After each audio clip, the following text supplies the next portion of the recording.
I want to pick up on this notion of, okay, the Strait of Hormuz is not open, and we don't know when it's going to be open, and we don't know how long this war is going to go on for. But what we do know is that the cycles of farming and food production and all those things are long-term.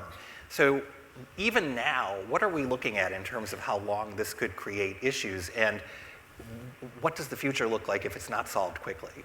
Yeah, great question, Tony. So I'd like to highlight a few transmission mechanisms that lead to what Steve was talking about. There are several layers of transmission that Strait of Hormuz will play to the plate.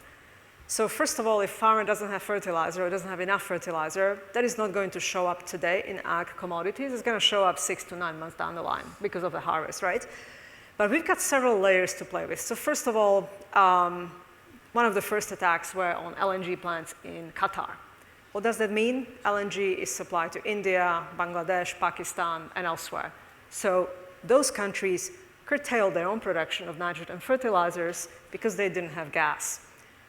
That meant that the price of gas in Europe went up. And so a number of European plants also curtailed their production. What does it mean? Less nitrogen, higher price, less going to the farmer. So that's one. The second one, the actual fertilizer stuck behind Strait of Hormuz. That is pretty clear, obvious. It's not at the farm, it's stuck on a vessel somewhere. Then there is a third issue, and that is that there are 3 key nutrients that every farmer needs: N, P, K, nitrogen, potash, phosphate. And no, the plant cannot really substitute one for the other. You need all of them. However, there is one that is a little more important than the other, and that's nitrogen. So if a farmer has a budget for their nutrients, they're going to prioritize nitrogen, or they're going to prioritize crops that need less nitrogen. And so what we are already seeing is a planting intent, for example, in Australia, rich country. There shouldn't be any issues. But Australia announced that their wheat planting is going to be down around 20%. Why? Because it needs a lot of nitrogen. And they're going to plant soybeans because they need less nitrogen. So you're already seeing that substitution mechanism, which means that we're going to have less harvest 6 months down the line. So those are the sort of key mechanisms on one side, and then you've got a pricing mechanism on the other side. So nitrogen is, 60, 70, 75% gas, right? And so if the price of gas is up, price of commodities go up because it's produced using gas.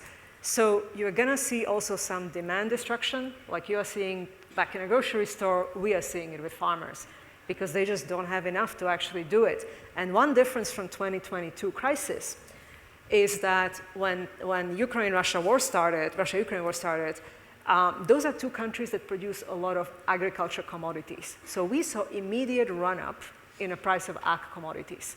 And so for a farmer, yeah, my nutrients are going up, but my final price is going up. I can still fertilize. I can still do things on my farm.